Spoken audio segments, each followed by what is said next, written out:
돈을 사용하여 영원한 것을 얻으세요. 우리 앞뒤에 계신 분들, 옆에 계신 분들 좀 말씀해 줍시다. 이 제목으로 시작. 돈을 사용하여 영원한 것을 얻으세요. 네, 그러시기 바랍니다. 네, 좀 말이 좀 이상한 것 같기도 하고 제가 제목을 정해놓고도 이게 좀 이상한 것 같게 돈을 가지고서 뭐 영원한 것을 살았는데 이게 하여튼 제가 말씀을 잘 전할 테니까 이 제목에 맞는지 여러분들이 한번 생각을 해보시면서 잘 받아들일 수 있기를 바랍니다. 하나님께서 저와 여러분 그리고 모든 그리스도인에게 위대한 계획을 갖고 계십니다. 그냥 계획이 아니라 위대한 계획을 갖고 계십니다. 네, 우리 장로님 연세가 올해 어떻게 되시죠?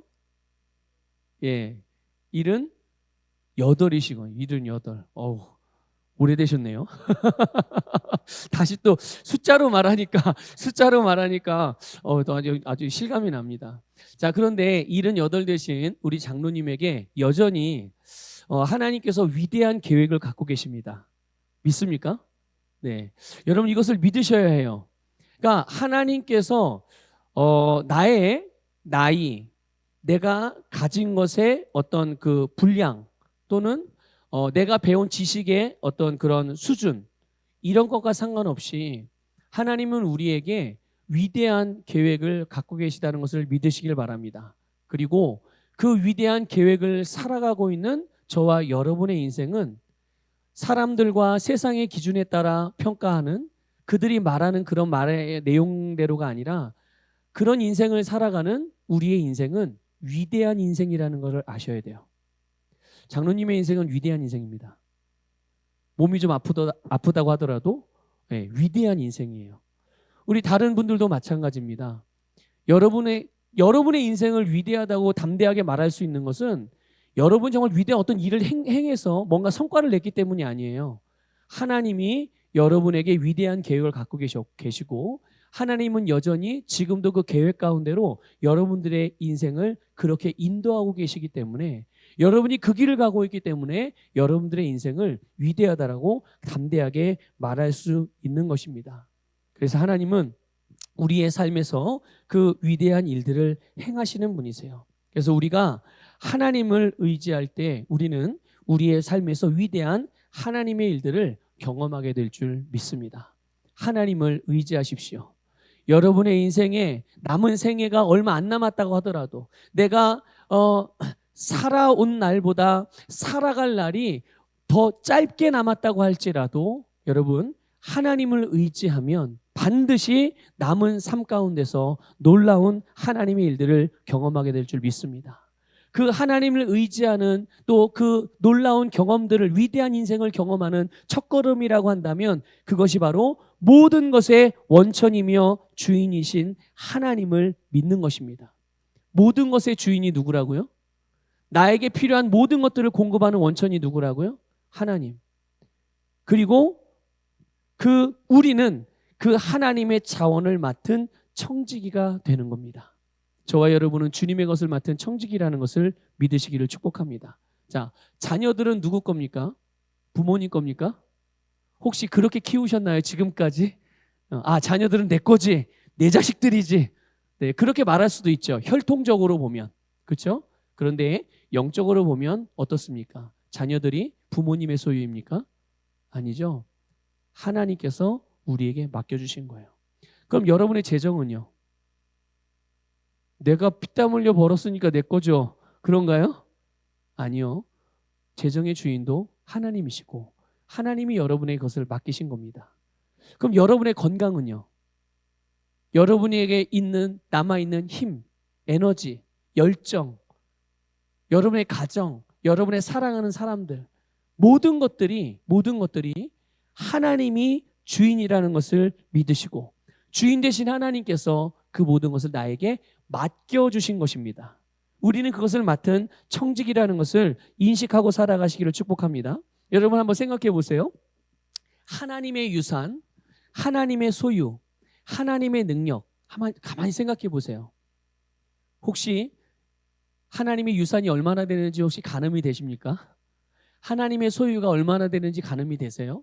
하나님의 능력이 얼마나 대단한 능력인지를 여러분 좀 상상이나 되십니까? 상상할 수 없어요. 가늠할 수 없고 계산할 수 없죠. 너무나 엄청난 것들이라 우리는 상상할 수 없습니다. 그런데 하나님께서 그런 하나님의, 우리는 정말 상상하지도 못하고 가늠할 수도 없는 하나님의 유산, 하나님의 소유를 우리에게 맡겨주셨어요. 그래서 우리는 하나님의 청지기로서 맡은 바 충성스러운 청지기로 살아갈 때 그것이 가장 복된 삶인 줄 믿습니다. 그러니까 우리가 보통은 좀 이게 분리해서 생각하잖아요. 와, 하나님께 모든 게 다 있어. 근데 나는 이 모양이야. 그렇죠? 하나님에게 모든 것이 하나님이 주인이라는 것 부정하지 않죠. 여러분, 그리스도인들이 누가 그걸 부정하겠어요? 다 그렇죠. 모든 게 다 하나님이. 하나님은 가난하지 않고 하나님은 풍성하고. 그런데 하나님의 자녀된 나는요, 그러면 하나님의 자녀된 여러분은요, 그래도 나는 육신의 몸을 입고 죄된 몸을 입고 이 땅에 살아가니까 나는 어쩔 수 없이 가난할 수밖에 없고, 나는 어쩔 수 없이 힘들 수밖에 없고, 내 인생은 어쩔 수 없이 문제투성일 수밖에 없어. 그냥 이렇게 그래. 그럼에도 불구하고 믿음으로 잘 살다가 주님의 나라에 가서 하나님의 기업을 얻고 그 기업을 누리면 되지. 그래요, 여러분? 이 땅에서는 정말 찌질이 고생하며 살다가 막 눈물 흘리며 살다가 천국에나 가서야 그때야 비로소 웃으면서 사시겠습니까? 아니에요. 하나님은 우리가 이 땅에서도 웃을 수 있고, 이 땅에서도 행복할 수 있고, 이 땅에서도 하나님이 주시는 평강과 위로와 기쁨과 또한 부요와 형통을 누리게 해주신 줄 믿으시기를 주님의 이름으로 축복합니다. 그것을 살아갈 수 있는 비결, 그것을 누릴 수 있는 비결이 바로 우리가 청지기로 살아가는 삶이라는 거예요. 충성스럽게 우리가 하나님의 일들을, 하나님의 소유들을 맡은 청지기로 살아갈 때 우리는 우리의 인생을 가장 복되게 살아갈 수 있게 되는 줄 믿습니다. 오늘 읽은 이 본문 말씀은요, 불의한 청지기에 대한 비유예요. 청지기는 청지기인데 어떤 청지기라고요? 네, 불의한 청지기예요. 어떤 부자에게 청지기가 있었습니다. 그런데 주인이 어떤 소식을 들은 거예요. 무슨 소식인가 보니까 이 자기의 청지기가 이 주인 자신의 재산을 다 낭비한다는 그런 이야기를 듣게 된 거죠.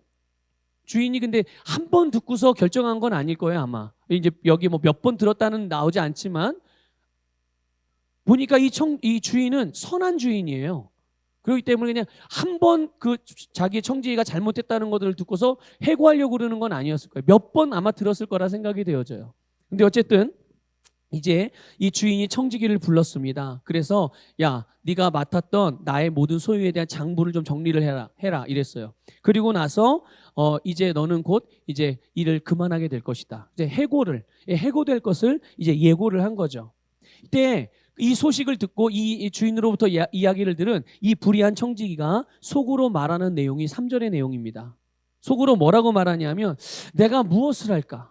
땅을 파자니 힘이 없고 빌어먹자니 부끄럽구나, 이렇게 말합니다. 여러분, 우리는 여기서 이 청지기가 왜 주인의 소유에다가 손해를 끼치고 그 주인의 소유에다가 손해를 끼친 것만이 아니라 자신의 삶에서도 이런 재정적인 문제들이 생기는지를 알 수가 있어요. 첫 번째가 뭐냐 하면 바로 게으름입니다. 게으름은 여러분, 나에게 뭔가를 하나님께서 나에게 맡긴 것들을 손해가 나게 하는 그런 일을 만들 수도 있고요.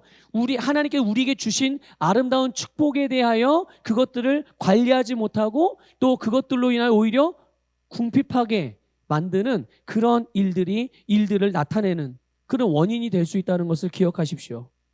청지기가 말했어요. 땅을 파자니 힘이 없고.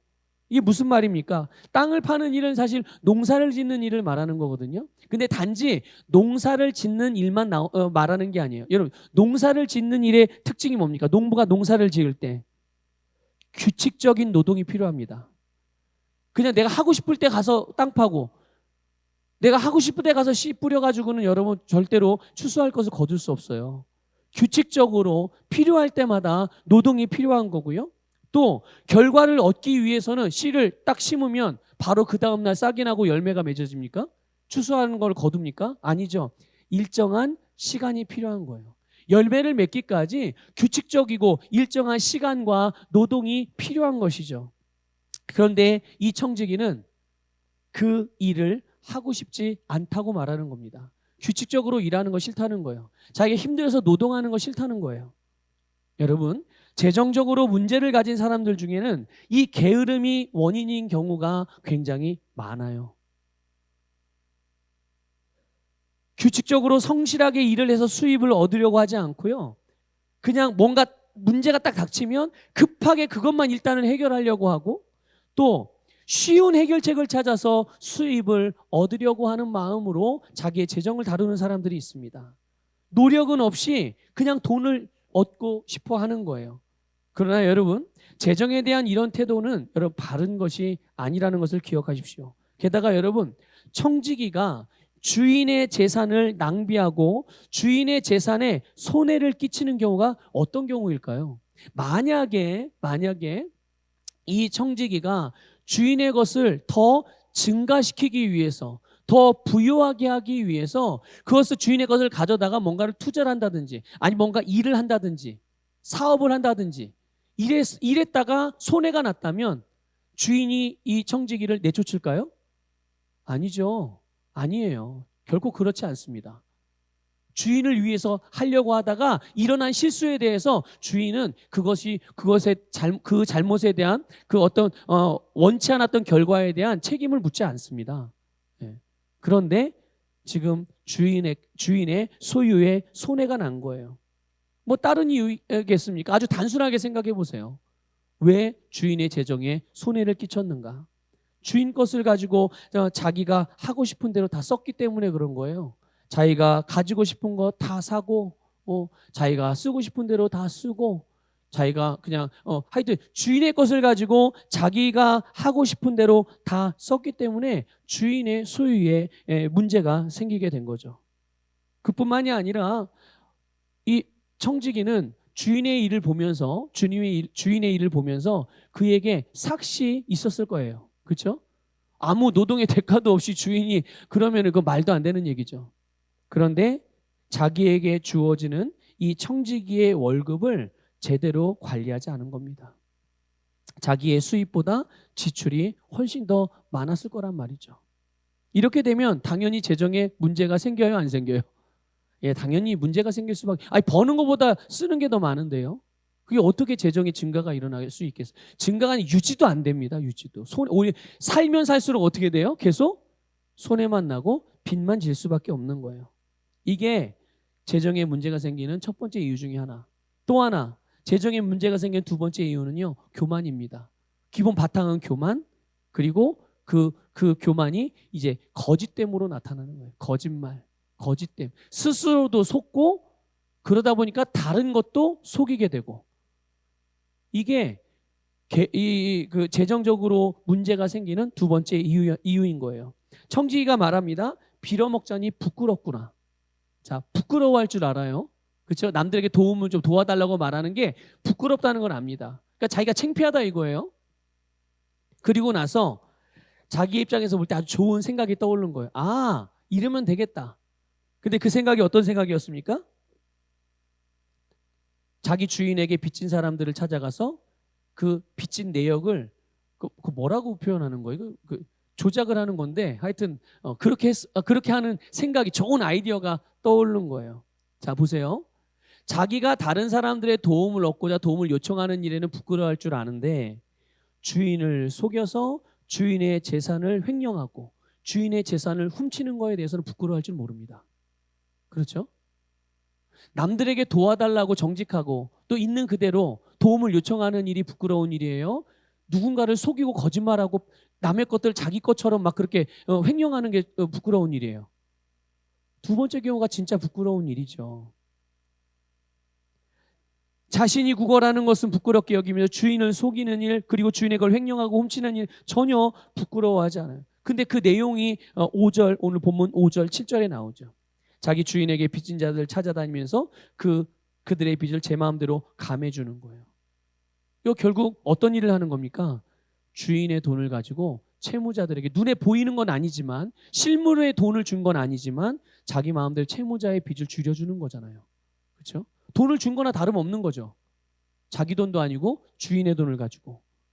이렇게 해서 자기가 해고당했을 때 그 사람들을 찾아서 도움을 요청하면 그들로부터 호의를 받기 위해서 그렇게 한 거예요. 주인의 돈으로 일종의 뇌물을 쓴 거죠. 주인의 거가 어떻게 되든지 자기 체면, 자기 이득만 위해서 그런 일들을 하는 거예요. 여러분, 이 게으름과 교만에서 나오는 이런 거짓됨들, 여러분, 이런 것이 재정의 분야의 결핍이나 궁핍이나 가난이라는 문제를 야기시킨다는 것을 여러분 반드시 기억하시길 바랍니다. 그러므로 여러분, 우리가 이 재정에 대한, 이 돈에 대한 충성스러운 청지기의 관점을 갖는 것이 너무나도 중요하다는 것을 기억하십시오. 가끔 그리스도인들 가운데 하나님으로부터 재정의 축복을, 재정적인 증가가 일어나기를 원하고 재정적인 축복을 간구하고 그런 것들을 기대하고 그런 것들을 소망하는 그런 성도들이 많이 있잖아요. 그런데 그들 가운데는 어떤 사람들은 오늘 이렇게 불의한 청지기와 같은 마음으로 하나님께 나아가는 이들도 적지 않습니다. 나는 아무것도 하지 않으면서 하나님께서 그냥 뭔가 어디서 갑자기 기적적인 일을 벌어져 내 앞에 돈가방이 딱 떨어지게 해주는, 그거를 꿈꾸면서 그런 거를 기대하면서 그렇게 하나님께 기도하기도 하고, 물론 하나님이 그렇게 해 주실 수도 있죠. 하지만 여러분, 하나님께서 우리에게 하라고 하신 일들을 우리는 해야 합니다. 그게 무엇입니까? 주님께서 우리에게 주셨던 것들을, 주님께서 우리에게 주신 것들을 여러분 충성스러운 청지기로서 관리해야 하는 것은 우리의 몫이라는 것을 여러분들 기억하시기를 축복합니다. 자, 그런데요, 어쨌든 불의한 청지기는 이런 게으름과 교만으로 말미암아 이 거짓됨으로 자기의 재정적인 문제뿐만 아니라 주인의 재정에까지 손해를 끼쳤어요. 그런데 그 주인을 보면 이 주인이 어떻게 반응합니까? 이런 불의한 청지기에 대해서 우리 8절 볼까요? 8절 읽어보겠습니다. 시작. 주인이 이 옳지 않은 청지기가 이를 지혜 있게 하였으므로 칭찬하였으니 이 세대의 아들들이 자기 시대에 있어서는 빛의 아들들보다 더 지혜로움이라. 아멘. 여러분, 주인의 입장에서 자기를 속이고 자기 돈을 도둑질한 이 불의한 청지기를 어떻게 해요? 칭찬했다는 거예요. 여러분 놀랍지 않으세요? 이해가 되십니까? 어떻게 이런 놈을 칭찬할 수 있지? 네?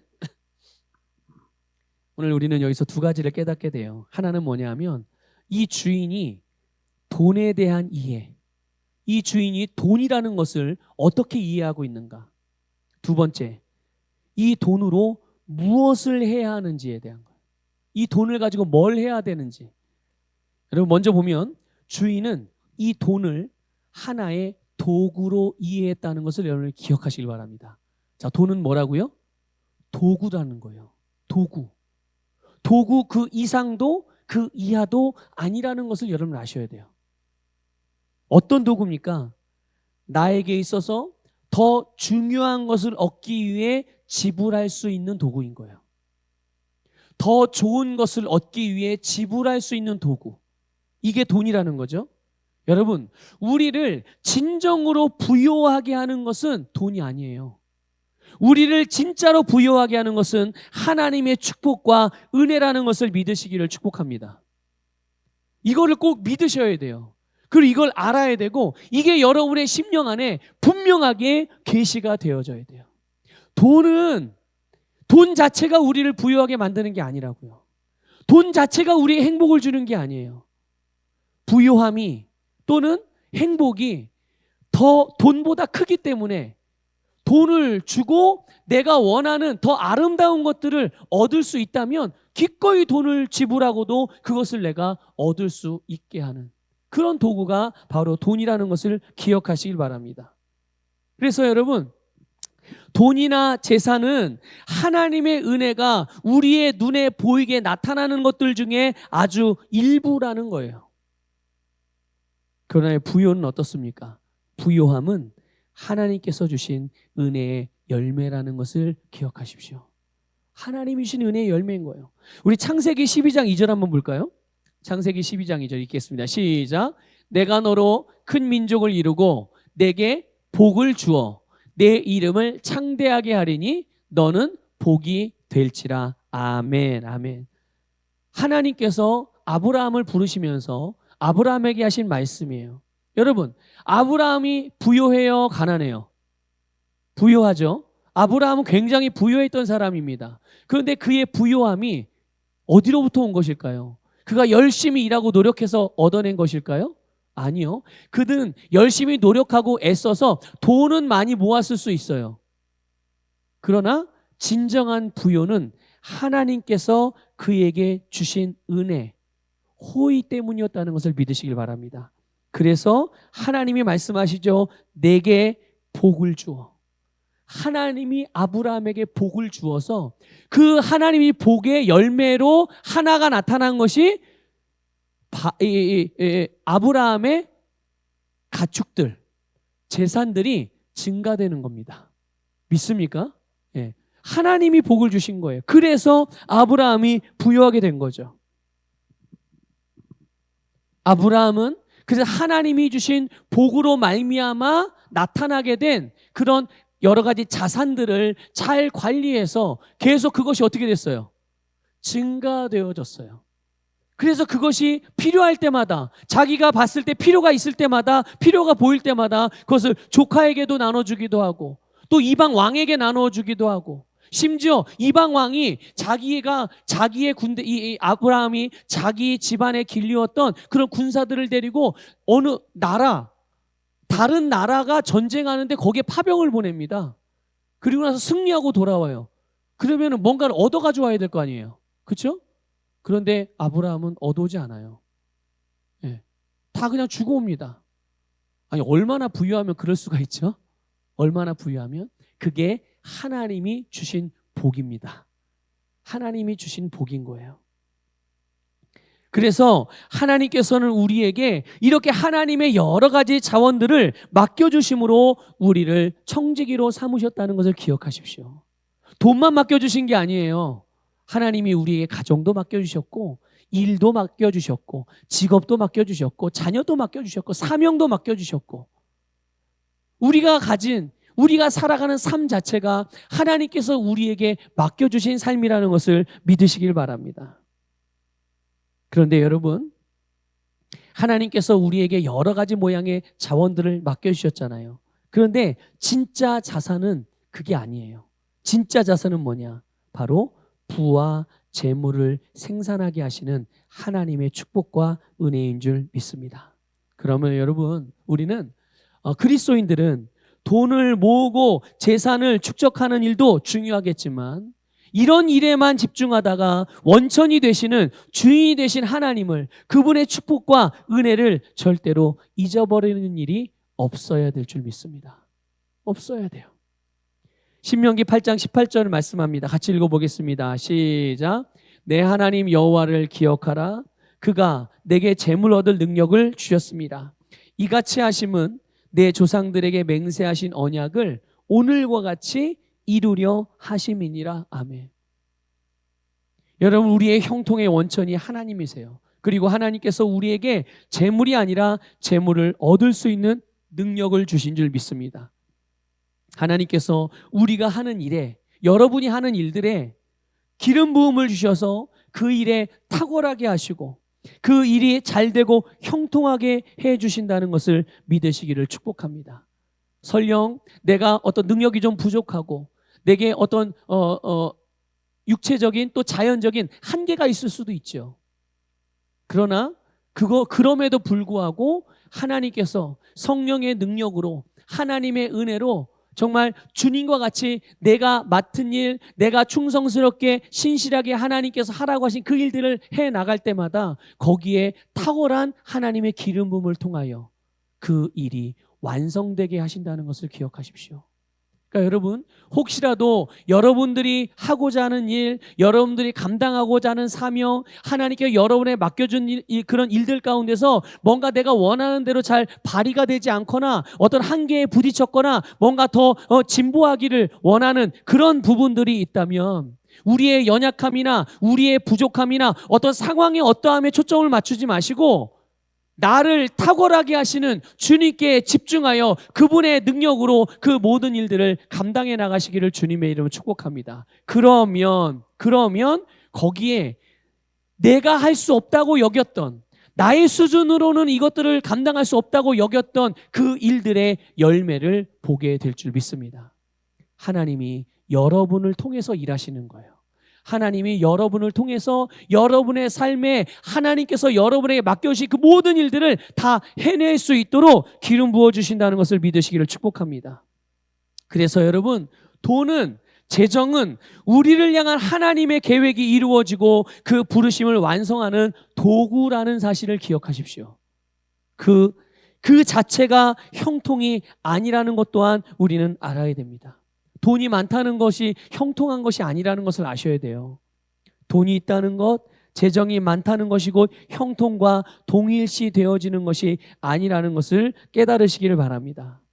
여러분, 우리의 초점, 우리의 삶의 초점은 이 땅에다가 재산을 쌓아두는 것이 아닙니다. 우리가 이 땅을 살아가면서 그리스도인으로서 살아가는 그 초점은 하나님과의 관계에 있어야 되는 겁니다. 주님과 하나 되어져서 주님 안에 거하고 주님이 내 안에 거하고 언제나 우리가 주님의 말씀을 따라 반응하고 내가 비록 물리적인 이 세상에 살지만 영적으로 살아가는 삶, 주님과 함께 사는 삶, 하나님과의 바른 관계, 이것이 우리가 맞춰야 될 초점이고 그 안에서 바로 우리의 재산이든 자산이든 이것이 확장되고 증가되는 놀라운 축복의 근원이 되는 줄 믿으시길 바랍니다.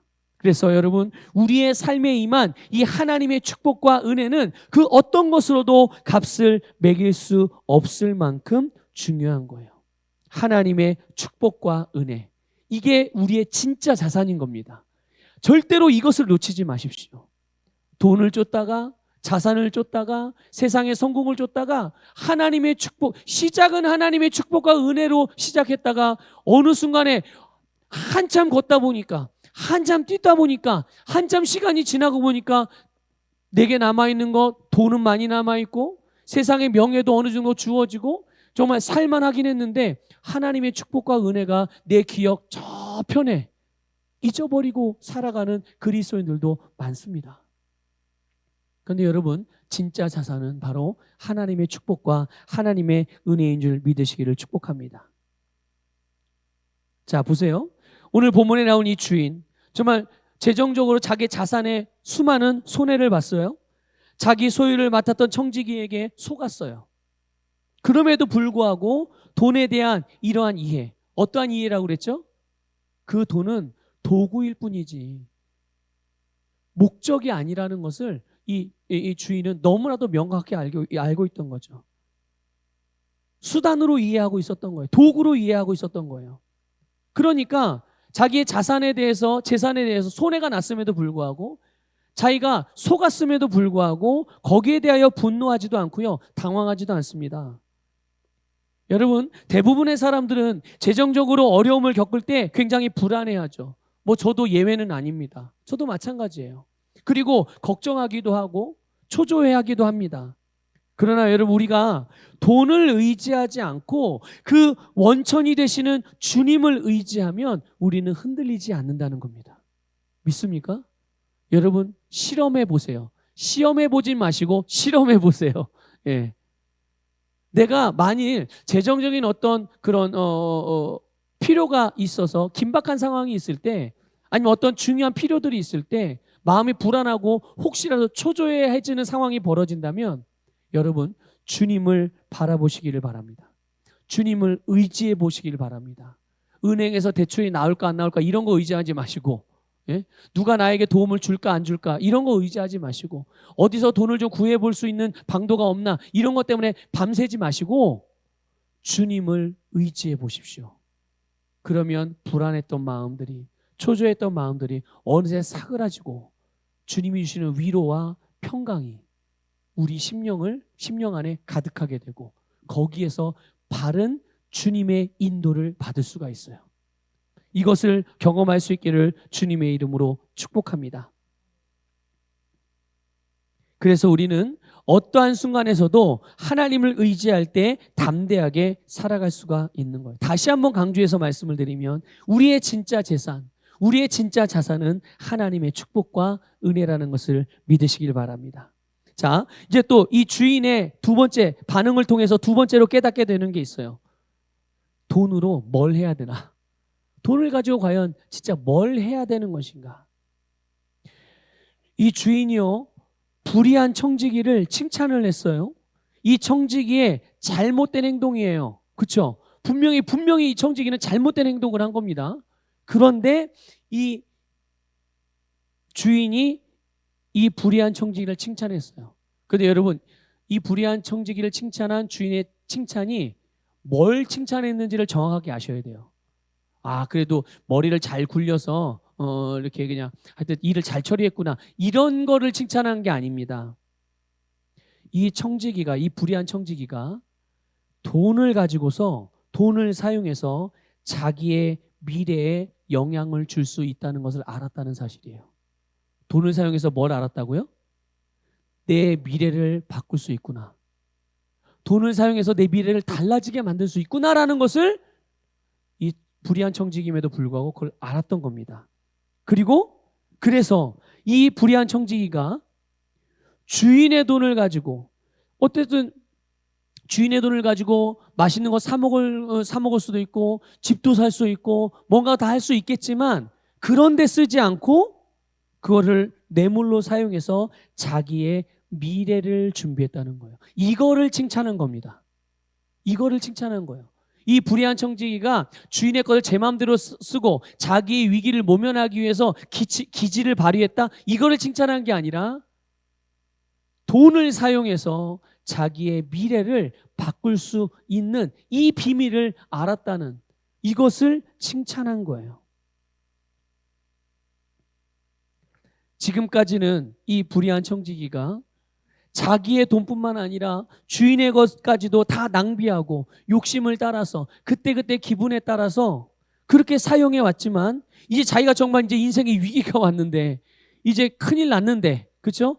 다니던 직장에서 그냥 명예퇴직 당하고, 그런데 그동안 회사에서 그냥 평생을 일해왔는데 이제 나와서 할 수 있는 게 없다고 생각을 했는데, 그러고 나서 그냥 자기 인생을 포기할 수도 있었겠지만, 자기가 직장에서 해고를 당하거나 명예퇴직을 당하거나 그랬다 하더라도 그 다음의 삶이 자기에게 있다는 것을 알고, 이게 자기 인생이 이걸로 끝나는 게 아니라 그 다음 삶이 있다는 것을 알고, 그래서 돈이 하나의 도구가 될 수 있다는 것을, 그래서 그 도구를 사용해서 자기의 미래를 바꿔가는 이런 불의한 청지기의 지혜를 주인이 칭찬한 겁니다. 여러분, 대부분의 사람들은 지금 당장 즐거움을 주는 일을 위해서 자신의 많은 재정들을 지출합니다. 그리고 반면에 자기의 미래를 만들어갈 이 돈이 가진 능력에 대하여 무지한 경우들이 많이 있습니다. 그냥 돈은 내가 먹고 싶은 거 먹고 사고 싶은 거 사고 그냥 그때그때 필요에 따라 쓰면 되는 거지, 이런 걸로만 생각하지 자신의 미래를 바꿀 수 있다는 것을 인지를 잘 못하는 거예요. 8절에서 보면 예수님께서 빛의 자녀들보다 이 세대 아들들이 더 지혜롭다고 이 주인의 말을 통해서, 주인의 이 불의한 청지기의 비유를 통해서 그렇게 말씀을 하세요. 여러분, 그리스도인은 적어도 이 땅의 삶이 전부가 아니라는 것을 알고 있습니다. 맞죠, 여러분? 여러분의 인생은 이 땅에서 사는 게 전부가 아니죠. 우리에게는 다음 생이 있습니다. 믿습니까? 다음 생이 영원한 삶입니다. 그래서 우리는 영혼을 바라보고, 그렇기 때문에 한편으로는 돈으로 이 세상에서 마땅히 행해야 할 일들, 무엇보다 우리의 미래를 만들어가는 것뿐만 아니라, 이 땅에서의 미래를 만들어가는 것뿐만 아니라 영혼에도 영향을 미치는 일에 대해서 관심이 별로 없어요. 그냥 이 땅에 잘 살다가 나중에 천국 가면 거기서 하나님이 다 나의 집을 예비해 주셨으니까 거기 가서 영원히 하나님과 행복하게 살면 되지. 거기까지 좋은데 그러다 보니까 이 땅에서 내가 진짜로 행해야 할 일들에 대하여 우리가 너무 무지하고, 또는 무지한 것뿐만 아니라 그 일에 대한 책임감을 못 느끼는 거예요. 주님은 우리를 그걸 위해서 부르셨는데, 우리를 영원한 일을 위하여, 영혼을 위한 일을 위하여 부르셨는데, 우리는 주님께서 나를 부르신 그 뜻도, 그 목적도 별로 관심이 없이 그냥 그날 잘 먹고 잘 살면, 자식들에게 그냥 물려줄 것만 많이 있으면 그리고 나는 그냥 천국 가서 살면 되지, 그냥 이렇게 살아간다는 거예요. 여러분, 예수님께서는 오늘 본문 9절에서 분명하게 말씀하세요. 한번 읽어볼까요? 9절 같이 읽겠습니다. 시작. 내가 너희에게 말하노니 불의의 제물로 친구를 사귀라. 그리하면 그 제물이 없어질 때 그들이 너희를 영주할 처소로 영접하리라. 아멘. 여러분, 주님께서는 우리가 이제 육신의 몸이 죽어지면 영원한 집으로 들어가게 될 것인데, 그때 그곳에서 우리를 맞이해 줄 친구를 위해서 돈을 사용해라, 이 말씀을 하시는 거예요. 그렇게 너희들의 재정을 사용해라. 이게 무슨 말인가? 여러분, 우리가 돈으로 뭘 해야 되는지에 대한 너무나도 분명하고 강력한 메시지입니다. 예수님은 우리에게 주라고 말씀하셨습니다. 그리스도인들에게 주랍니다. 네? 여러분, 주십시오. 주는 삶을 사십시오. 우리 늘 봉헌 고백하면서 늘 고백하지 않습니까? 우리는 주는 자라는 거를.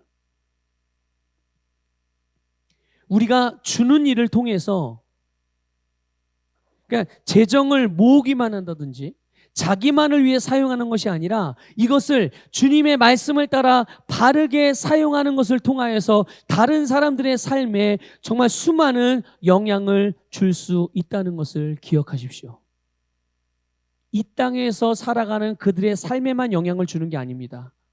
우리가 하나님이 우리에게 맡겨진 재정을 잘 사용하면 그 다른 사람들의 영원한 운명까지도 바꿀 수 있다는 것을 아셔야 돼요.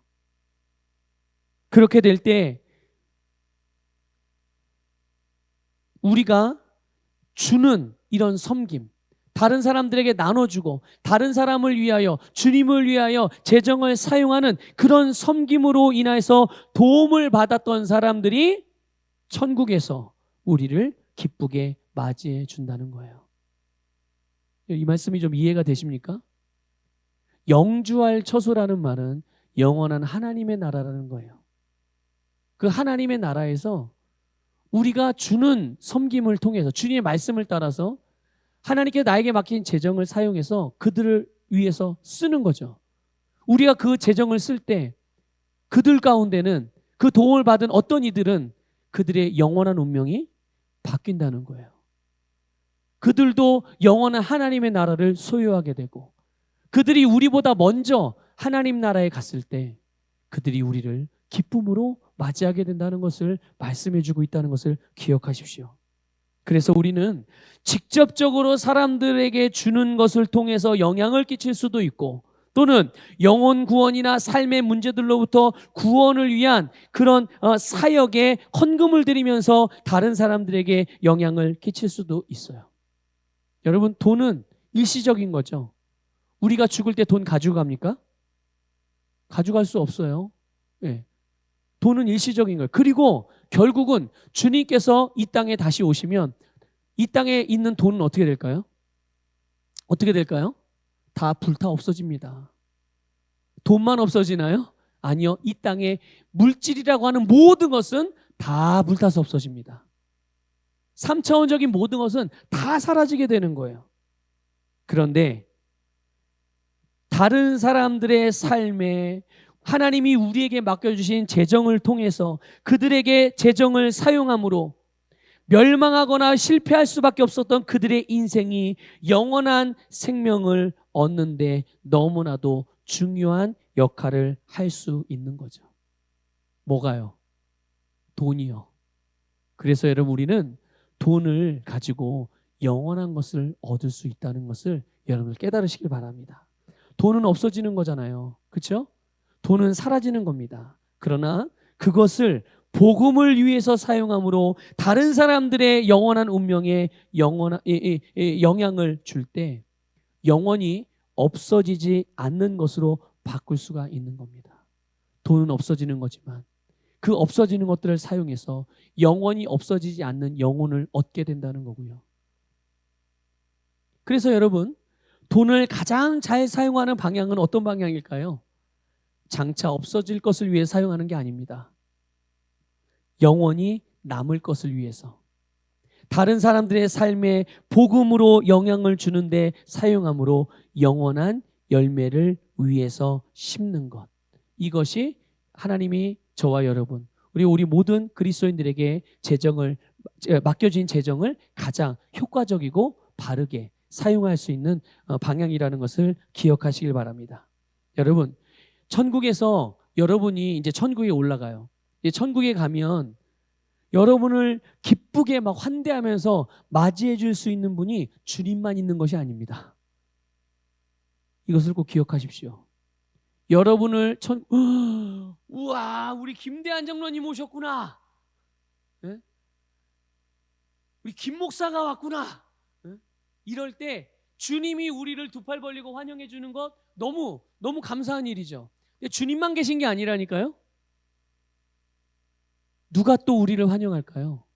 물론 예수님의 12제자들도 거기 있을 것이고 사도 바울도 있을 것이고 아마 그분들도 우리를 칭찬하겠죠. 근데 그뿐만이 아니에요. 주님의 말씀을 따라서 하나님께서 나에게 보여주신 필요를 따라서 우리가 하나님이 주신 재정을 심음으로 우리가 심은 재정을 통하여 영혼이 구원받은 자들, 그 재정을 통해서 자기의 삶을 더 아름답게 주님의 말씀으로 새롭게 만들어갔던 사람들, 그 사람들 역시 우리를 두 팔 벌리고 환영한다는 것을 기억하시길 바랍니다. 어쩌면 모르겠어요. 제가 천국을 아직 가보질 않아서 모르겠는데 그런 일이 벌어지면 어떨까, 좀 이 말씀을 준비하다가 생각할 때 좀 끔찍한 상상을 한번 해봤어요. 예수님과 12사도 24장로들이 나를 환영해줘요.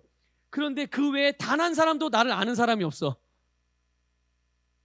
그런데 장로님이 하나님 나라에 갔는데 세상에 예수님과 12제자 24장로뿐만 아니라 여기저기 수백 명, 수천 명이 막 장로님 막 우와, 우리 장로님 오셨습니다 하고 막 나팔을 불고 난리가 나고 막 환영하는 사람이 그렇게 많아. 저는 옆에서 초라하게 왜 나를 아는 사람은 아무도 없지?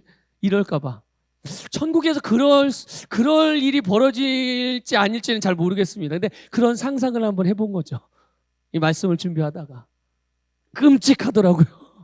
끔찍하더라고요.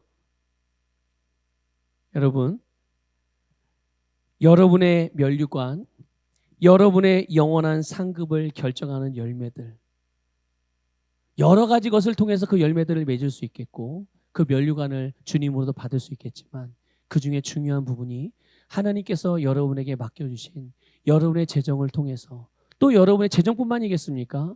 여러분에게 맡겨주신 것들을 통해서, 또 다른 것들을 통해서 영혼을 구원하고 그 영혼의 한 사람 한 사람에게 정말 영원한 영향력을 주었던, 그것이 바로 여러분의 영원한 열매이고 여러분의 면류관이고 여러분의 상급이라는 것을 믿으시기를 주님의 이름으로 축복합니다. 그래서 여러분, 하나님의 말씀을 따라서, 그리고 다른 사람들을 축복하기 위해서 하나님께 드려진 헌금들, 그리고 우리의 재정은 영원한 처소에 쌓이는 영원한 보물이 되는 줄 믿습니다. 그곳에서는 우리의 영원한 자산들이 해를 입거나 도둑 맞을 일이 없어요. 영원한 상급으로 남아 있습니다. 영원히 남아 있는 거예요. 우리가 드리는 헌금, 우리가 말씀을 따라 다른 사람을 위해 사용된 모든 재정들이 얼마나 많은 사람들의 삶에 영향을 주었는지 우리는 그곳에서 확인하게 될 것입니다. 그곳에서 확인하게 될 거예요. 저도 그렇고 여러분. 그래서요, 제가 이 말씀도 준비하고 또 말씀 주면서 좀 저녁 때 기도도 하고 그러면서 이제 다음 주에 갑작스럽게 좀 결정된 건데, 다음 주 금요일에 저희 교회에서 이제 목회자들 좀 모임이 있습니다. 예, 중요한 모임이 있는데, 예? 예, 예. 동남아 선교회 모임이 갑자기 원래회가 저희 교회 아마 장소가 좀 섭외가 어려웠던 것 같아요. 그래서 저희 문의가 왔길래 저희 교회 괜찮습니다. 이렇게 해서 이제 저희 교회에서 원래회를 진행하게 될 건데요. 그래서 점심을 제가 사려고 해요. 저도 좀 심으려고 이 말씀 준비하다가 야 이거 그래서 점심을 좀 좋은 것을 대접하고 싶어서 그래서 교회 재정으로 사용하지 않고 그냥 제 개인적으로 카드를 쓰려고 합니다. 그래서 이게 뭐 그냥 한두 푼 드는 건 아니기 때문에 제가 그런 현금을 가지고 있지 않아서 일단은 카드로 좀 사용해서 어쨌든 제가 좀 저도 주님의 주의 종들을 대접함으로 주님의 마음으로 대접해서 저도 또 주님으로부터 오는 그 축복의 통로에 재정적인 축복의 통로에 좀 이렇게 이게 좀 붙여놓으려고 그래요. 그래서 좀 그렇게 하려는 마음이 좀 들어서 주님이 그런 마음을 주셔서 그렇게 하려고 하는 거예요. 그러니까 말씀을 듣다가 깨달아지면 그냥 하는 겁니다. 뭐 형편 뭐 이런 거 상관없이 일단 저지르고 보는 거죠. 예. 근데 무모한 저지름은 아니고요. 예. 분명한 믿음 가운데 행하는 겁니다. 그래서 여러분들 주님께서 우리에게 주신 것들이 그게 돈이든지 아니면 뭐 자녀든지 어떤 재능이든지 시간이든지 무엇이든지 어쨌든 이 땅에 속한 것들은 결국은 없어지는 것들이에요. 그런데 그 없어지는 것들을 우리에게 맡겨주셨잖아요. 그것을 사용해서 뭐 하라고요? 영원한 것을 얻으라고. 그러므로 하나님께서 여러분에게 맡겨주신 것들을 잘 사용해서 여러분의 영원한 나라에 영원히 없어지지 않을 상급, 보물로 아름답게 그렇게 쌓아가시기를 주님의 이름으로 축복합니다. 그래서 여러분 미래를 준비하셔야 돼요. 영원한 것을 여러분 얻으셔야 됩니다. 어떻게 얻습니까? 불의한 재물을 사용해서 얻는 겁니다. 이 세상에 없어질 그 물리적인 것들을 사용해서 영원히 없어지지 않을 그런 것들을 얻게 되는 것이죠. 그래서 여러분 하나님의 축복과 은혜가 우리에게 함께하는 동안에는 하나님의 은혜와 축복이 우리와 함께하는 동안에는 하나님의 부요와 형통이 우리를 지속적으로 따를 줄 믿습니다. 그래서 우리는 하나님께서 맡기신 재정을 우리를 위해서도 사용해야죠. 아니 영원한 것을 위해서 사용한다고 다른 사람만을 위해 사용하면 나는 영원히 안 살 겁니까? 내 영혼도 지켜야죠. 그렇죠? 그것을 위해서 그래서 필요할 때 쓰기도 해야 되는 거거든요. 그러니까 나만을 위해서 쓰는 것이 아니라 또 다른 사람들 주님께서 필요를 보여주시는 그곳에 따라 사용할 때 이제 우리는 주님으로부터 정말 잘했다, 충성된 나의 종이라는 칭찬을 받음으로 하나님을 기쁘시게 하는 삶을 살아가게 되는 줄 믿습니다. 항상 하나님이 여러분에게 주신 모든 것들을 이거를 더 중요한 일에 사용하는 것은 무엇일까? 항상 그렇게 주님께 묻고 주님의 인도를 받으면서 그렇게 사용하는 법을 늘 배워가시기를 주님의 이름으로 권면을 드립니다.